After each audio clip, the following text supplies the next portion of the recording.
जय श्री कृष्ण दोस्तों। क्या आपने कभी सोचा है कि महाभारत के महानायक अर्जुन, जो द्रौपदी के सबसे प्रिय पति थे, क्यों अचानक उनसे दूर चले गए? क्या अर्जुन द्रौपदी के प्रेम से ऊब चुके थे, या फिर ये सब महज एक रहस्य था जिसे इतिहास ने छुपा लिया? आज हम आपको ले चलेंगे उस अनसुनी कहानी में जहां अर्जुन के जीवन में अचानक प्रवेश करती हैं नाग कन्या उलूपी, और उसके बाद महाभारत की धारा ही बदल जाती है। दोस्तों, इस कहानी का हर मोड़ आपको चौंकाएगा, इसलिए अंत तक जरूर सुनिएगा, क्योंकि इसका रहस्य आखिर में ही खुलता है। महल के भीतर शांति पसरी थी। द्रौपदी उस समय युधिष्ठिर के साथ थी। नियम यह था कि जब द्रौपदी किसी एक पांडव के साथ हो तो दूसरा भाई वहां प्रवेश नहीं करेगा। लेकिन उस रात अर्जुन को अपने दिव्य धनुष की आवश्यकता पड़ी।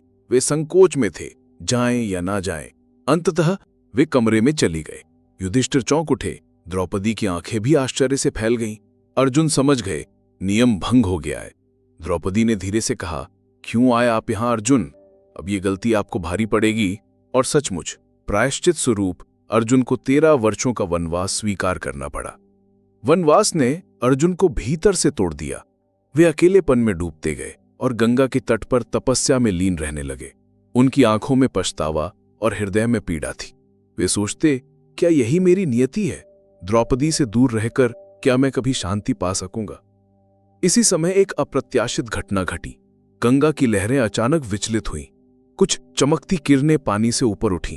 अर्जुन ने देखा एक अद्भुत रूप वाली स्त्री प्रकट हो रही हैं। ये थी नाग कन्या उलूपी।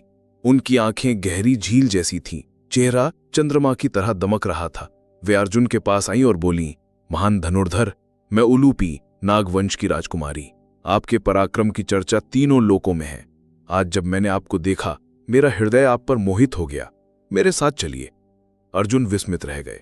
उन्होंने कठोर स्वर में कहा, देवी, मैं तपस्या में लीन हूं। मेरे हृदय में द्रौपदी बसती हैं। मैं आपके साथ नहीं जा सकता। उलूपी मुस्कुराई और बोली, अर्जुन, नियति से कोई नहीं बच सकता। ये मिलन पहले से ही लिखा जा चुका है। आप चाहे जितना विरोध करें, ये घटित होकर ही रहेगा। अर्जुन चुप हो गए। उनके मन में संशय था, क्या सचमुच ये ईश्वर की योजना है? उलूपी ने अर्जुन का हाथ थामा और वे दोनों गंगा की लहरों में समा गए। कुछ ही पलों में अर्जुन ने अपने चारों ओर दिव्य वैभव देखा। रत्न जटित महल, चमकते कमल सरोवर और नागराज का भव्य दरबार। नागराज ने अर्जुन का स्वागत किया और वहीं नागलोक में अर्जुन और उलूपी का विवाह संपन्न हुआ। समय बीतता गया। कुछ ही महीनों बाद उलूपी ने एक पुत्र को जन्म दिया, इरावान। अर्जुन ने अपने पुत्र को गोद में उठाया तो उन्हें लगा जैसे ये बालक केवल उनका नहीं, बल्कि भविष्य की किसी बड़ी कथा का हिस्सा है। उलूपी ने कहा, प्राणनाथ, ये इरावान आने वाले समय में पांडवों की रक्षा करेगा। यही इस मिलन का उद्देश्य है। अर्जुन सोच में पड़ गए। क्या सचमुच ये नियति का खेल था? क्या उनका द्रौपदी से दूर होना केवल इसलिए था ताकि ये वीर जन्म ले सके? लेकिन सवाल अब भी वही था, क्या अर्जुन द्रौपदी से ऊब गए थे? उत्तर है नहीं, बल्कि यह कहना अधिक सही होगा कि अर्जुन का जीवन केवल प्रेम की कहानी नहीं था। वह नियति का खेल था, जिसमें हर रिश्ता, हर घटना किसी बड़े उद्देश्य से जुड़ी थी।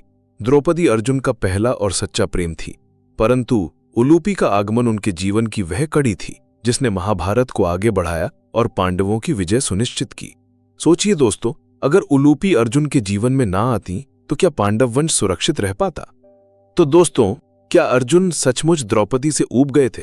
नहीं, बल्कि ये कहना अधिक सही होगा कि अर्जुन का जीवन केवल प्रेम की कहानी नहीं था। वो नियति का खेल था, जिसमें हर रिश्ता, हर घटना किसी बड़े उद्देश्य से जुड़ी थी।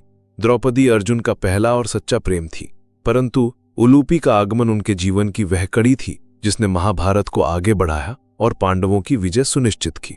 जय श्री कृष्ण दोस्तों। अगर आपको ये रहस्यमयी कथा पसंद आई तो चैनल को सब्सक्राइब करें, वीडियो को लाइक करें और इसे अपने मित्रों के साथ शेयर जरूर करें, क्योंकि महाभारत के पन्नों में अभी और भी कई अनकही कहानियां छिपी हैं जिन्हें हम आपके सामने लाते रहेंगे।